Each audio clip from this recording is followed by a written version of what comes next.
Hey there, everyone. Welcome to The Great Retention with Camber Parker, sponsored by TheoProKnow. I'm Camber, your young professional expert and founder of TheoProKnow, where we bring you the answers you need to know about how to hire and retain the best talent, starting with the young professionals you work with. There's a lot of young professional fish in the sea, but how do you catch them? And what do you do once you reel them in? That's where we come in. Today, I am so excited to have Lindsay McMillian-Steeman join us, principal and owner of McMillian Consulting in Greenville, South Carolina. While Lindsay has been honing her niche expertise for more than a decade, she launched her business in 2016, where she and her team help companies across the country train the top producers to use LinkedIn as a revenue-generating, profitable business tool. They've helped their clients generate millions of dollars for their businesses. We're going to talk a lot more about that in a moment. But not only does she do that, she is a widely known keynote speaker and trainer to Fortune 500 and international companies.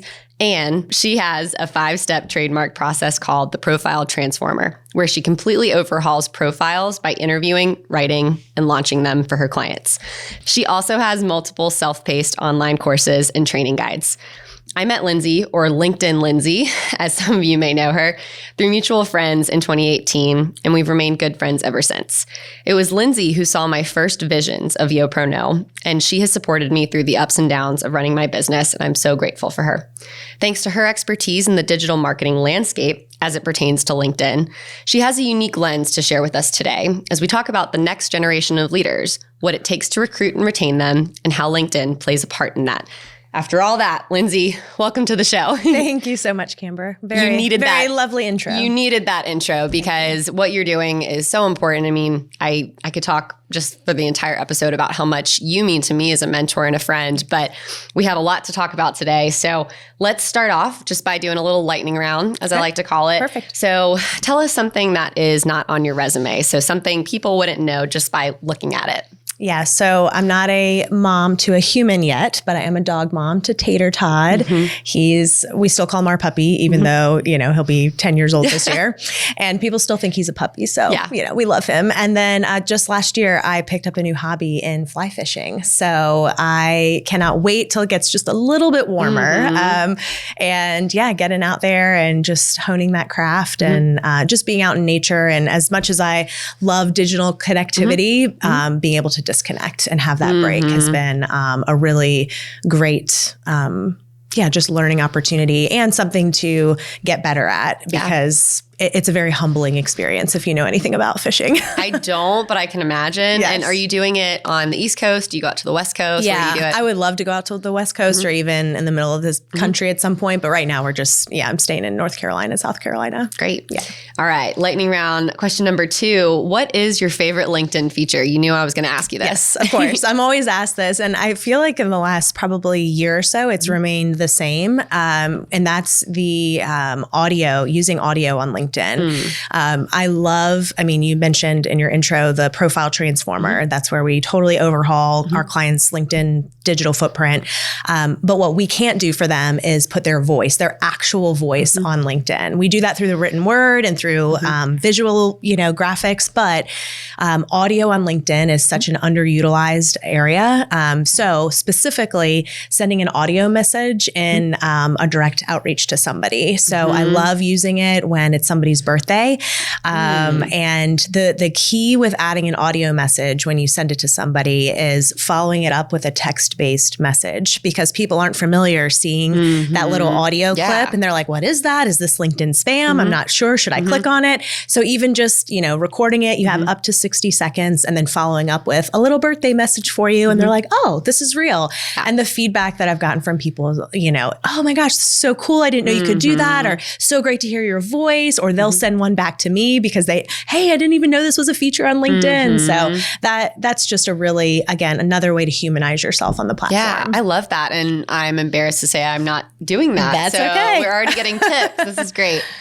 And then lastly, before we jump into kind of the meat of our discussion today, tell us about a lesson that you learned as a young professional. Yeah, so this it still sticks with me today as a seasoned professional.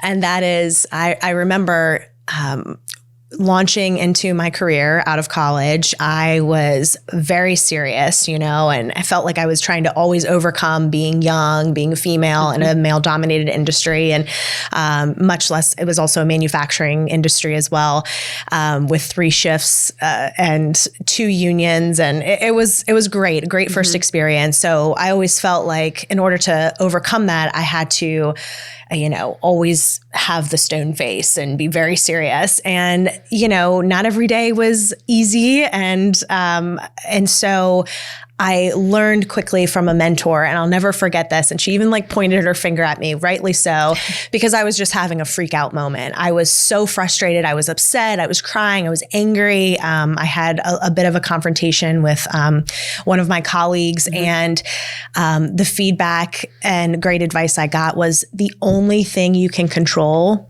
is the way you respond. And it has never left me since. And it's true. I was so concerned about thinking unreasonably, unrealistically, that I could control other people's responses or that I would hope they would respond the way I would respond. All of that's ridiculous. What I can only control is my reaction, my response to any situation. And so I'm very grateful I received that lesson so young in my career. Great. Thank you for sharing that, just to get us kind of seasoned into who you are as a person.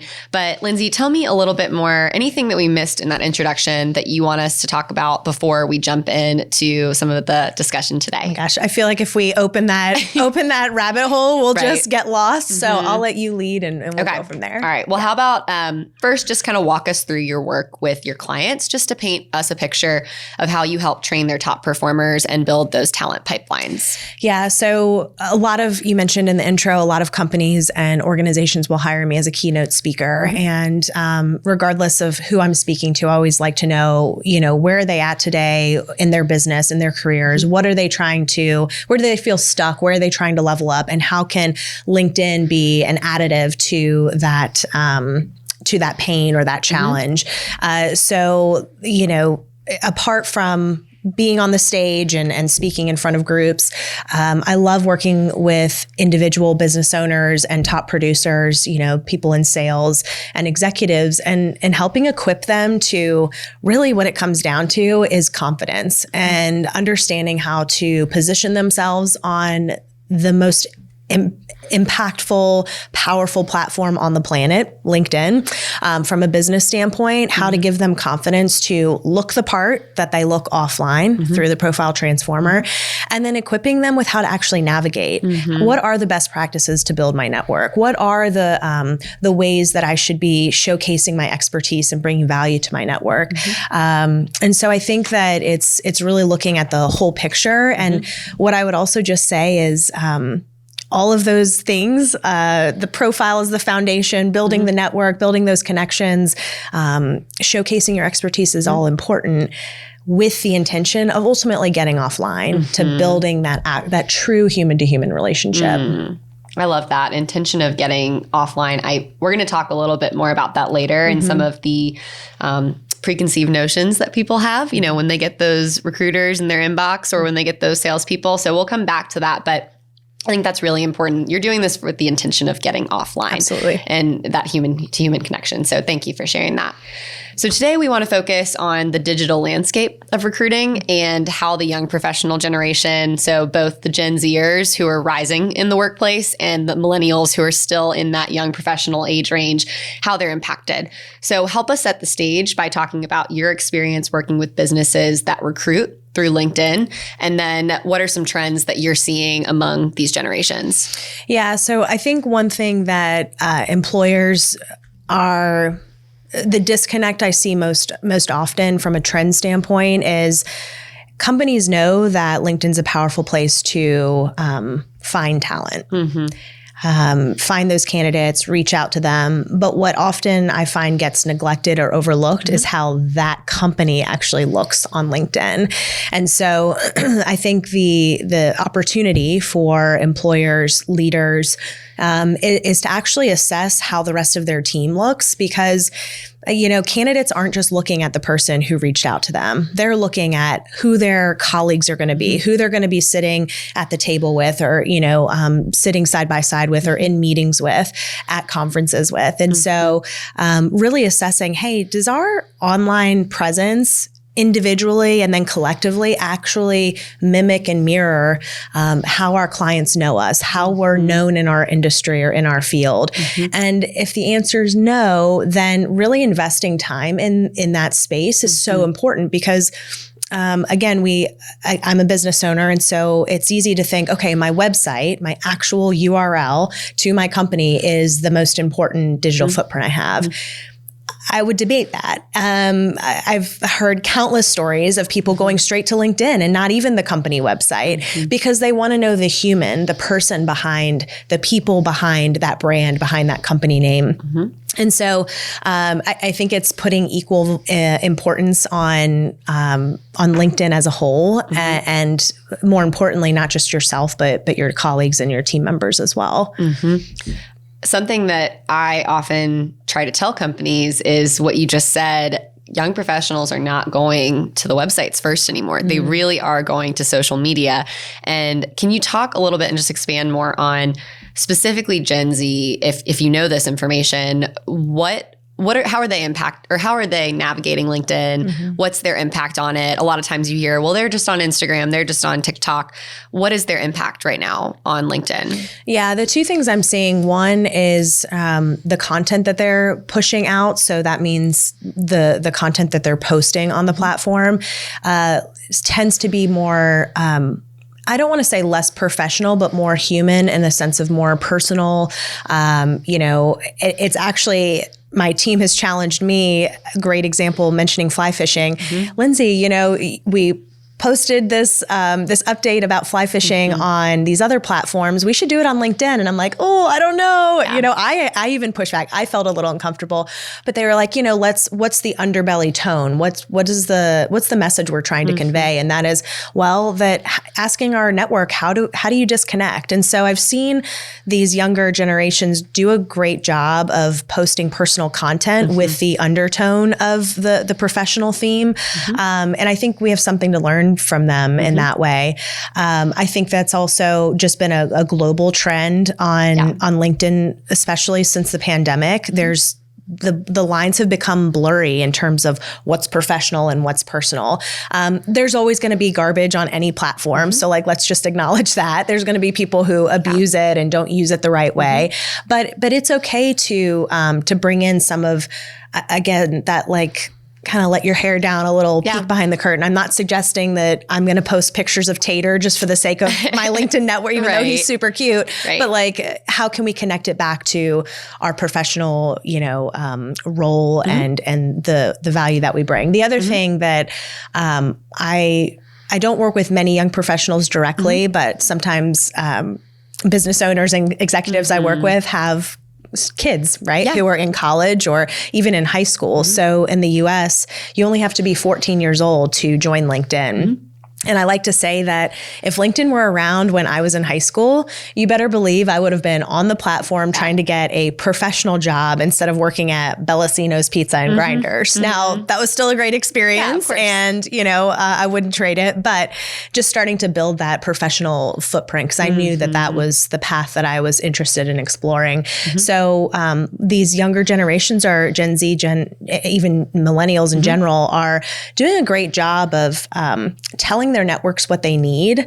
So through their profile, when I'm working with those college students, one thing I'm coaching them on is making sure they're telling their networks how their network can help them, especially since they often have smaller networks because they're just newer to LinkedIn or just starting to build their network. And so if you're looking for that internship, if you're looking for, that full-time job, tell your network.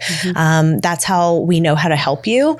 And similarly to professionals too, right? I might not be looking for a job, but you don't know how to help me unless I articulate who I'm working with. And will hopefully turn the radar on for you to maybe make that connection introduction. Yeah. Authenticity is really what I'm hearing. And that's a trend. Like you said, it's global. It's not just in one place. It's really across all platforms. So I'm really glad you're hitting all the points here that I knew you would, but this is great.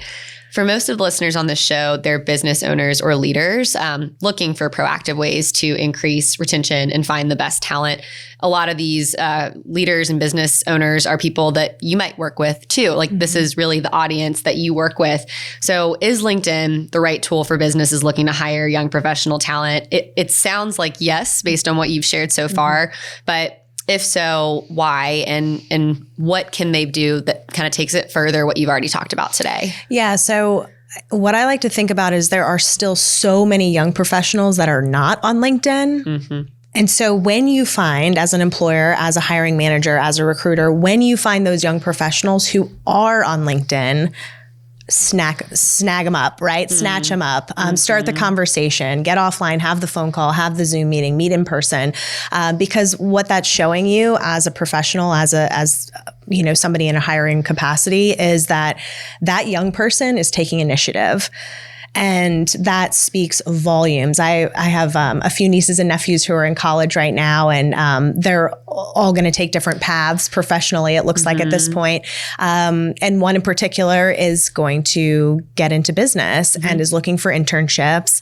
And so, you know, I'm Aunt Lindsay, you know, who kind of in some ways is like the mother role and might not always get totally heard. So, you know, I'm sending my nephew, I just sent him this morning a video about students on LinkedIn, you know, and how they can be leveraging it. And he's not even quite a young professional yet, but he is. I mean, you get that internship, you're a young professional. He's a Gen Z. He's a Gen Z. Yeah, you're coming up. That's right. So, so again, going back to your question is if they're on the platform, even if they, you know, again, you still, you use your good judgment, you know, if there's misspellings and, you know, maybe not right. Maybe you shouldn't go after them, but if they're on there and you can tell they're starting to build their network, they're doing their best of articulating what they do, even if it's not in all the right places on the profile, start the conversation with them. And then I think the second part we already addressed, which is making sure you look desirable. I worked with a young college student who was graduating in 3 years. She's a rock star. This was several years ago. Within 2 days of us overhauling and launching her profile on LinkedIn, she had more than half a dozen employers contact her to start a conversation. So again, she looked the part, she's already a rock star. We just needed to articulate that on the platform, and employers were knocking on her door.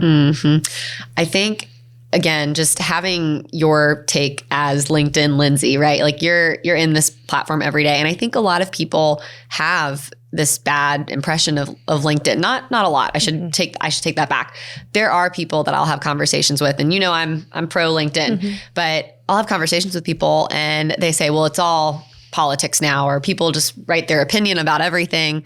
What would you say to those people about the platform and the good that it does? I mean, you just showed a great example of something for a future employee, but what good does it do? And why is it so important to share that opinion with people that might be talking badly about the platform? Well, the people who are having those experiences aren't considering two things. One is you can actually manage some of what you're seeing on LinkedIn in your privacy and settings.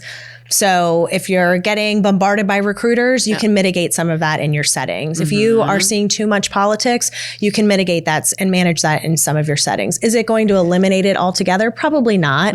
But will it significantly reduce it? Yes. The other piece is if you're seeing that, that's actually who you're connected to on LinkedIn. Yeah. Right? So it's like we kind of forget that our newsfeed is full. Yes, there's advertising on LinkedIn, not on Sales Navigator, my favorite premium subscription. But on LinkedIn, there, of course, you're going to see the ads. But apart from the ads, if you've got people who are loud and talking about things that aren't, you know, that maybe you're not a fan of, well, guess what, my friend? Those are people who you are directly connected with. And so you can stay connected with them and simply unfollow them, which would mean you won't see their content in your news feed, or you might want to disconnect with them. So I think it's also, the onus is on us to take control over some of that. The third piece is, you know what, if you're not on the boat, you've missed the ride. You know, I mean, I just am unapologetic at this point. If you don't believe that LinkedIn, is a powerful and impactful tool, you don't need to be the expert. But if you already believe that you're missing out or that it could move the needle in your business or your career, then right. It's a great point. I'm just not going to fight that battle. Yeah. And, again, just so it's not just my opinion, LinkedIn was purchased by Microsoft in 2016 for $26.2 billion.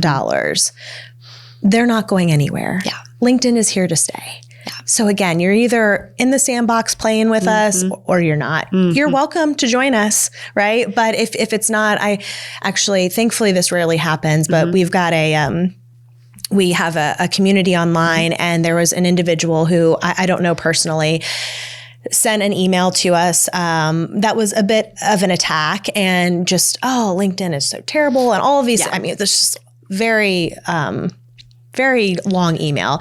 And the response is, maybe LinkedIn's not your platform. Get off of it. Right.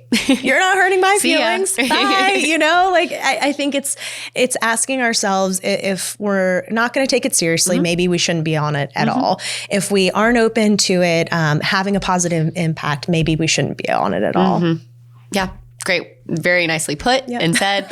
And obviously you have two very big LinkedIn proponents here on the show right now. I have not invested too much money in LinkedIn, quite honestly. I'm a premium member, but I feel it has significantly impacted my business and my brand awareness over the last 5 years. And that's why I'll stay on it forever. Absolutely. I mean, we can only manage so many relationships in between our two ears. Yeah. So it is the 21st century Rolodex, right? It is the place where, I can only keep up with so many people in my brain at one time. So I leverage LinkedIn to be my real-time updates on what's happening to the people I care about personally and professionally. Yeah. Well, to be mindful of time, we're going to wrap up with a few more questions. And so as the growing number of young professionals enter the workforce and the Gen Xers and baby boomer generations begin to retire, where do you see the biggest opportunity on LinkedIn? You've already mentioned this authenticity, vulnerability, anything else that you might see as far as trends go? Yeah, I think you hit it on the head with the word opportunity. There is so much opportunity for young professionals through even retirees. I've worked with even some people who are retired, but now they're looking at investing their time philanthropically. So they still want to be on LinkedIn to find those donors and find those board members. So LinkedIn is for all. The thing I would say is just keeping in mind that, especially for our Gen Zers and even millennials, is that the trend is very, and I see it again with my nieces and nephews, they're on their phones all of the time. And so they've been brought up in this technology world where it can be easy to hide behind the digital platform, hide behind the phone, hide behind a tool like LinkedIn. And just the challenge could be that we have to remind them and encourage them that, like we mentioned earlier, the goal is to get offline, to have the phone call, to have the in-person meeting, to have the Zoom meeting, to actually build the real relationship. So I think that's where we might have a little bit of challenge. And so knowing that, it takes us as the professionals, the tenured, seasoned professionals, to invite them offline, invite them to the phone call, invite them to the Zoom meeting, because they might not be likely to initiate that. Thank you for sharing that. Lindsay, you've given us a lot to think about today, so thank you so much for your time. But before we go, how can people reach you? What's a good way to get connected with you? Obviously LinkedIn. But what are some, your newsletter is really wonderful. What are some ways that people can reach you? I would say go to our website, McMillionConsulting.com, literally MC Million, yes, like $1 million. MC Million, McMillionConsulting.com, and that's where you can join us with LinkedIn Insider. I give free tips every week. And then you've got a few different areas to engage, whether you want to do it yourself approach, where we've got a couple of courses that you can tap into, or you want to look at hiring us privately and or engaging us for a speaking engagement or an upcoming meeting. Great. Well, for those in the audience, I think that they took a lot away from this today. So thank you, Lindsay. Absolutely. Thanks for having me. Thank you again for joining us on The Great Retention with Camber Parker. Before you go, remember this. Young professionals make up nearly half of the workforce today, and they're expected to jump at a rapid rate in this next decade. What will you do to help them become the great leaders we need for the future? Join us next time for more information on how to recruit and retain young professionals. And if you enjoyed this episode, please leave us a rating on Apple Podcast or wherever you listen to your podcast. This helps others know where to find episodes about this topic. And don't forget to share with your coworkers. Thanks again, and we'll see you next time.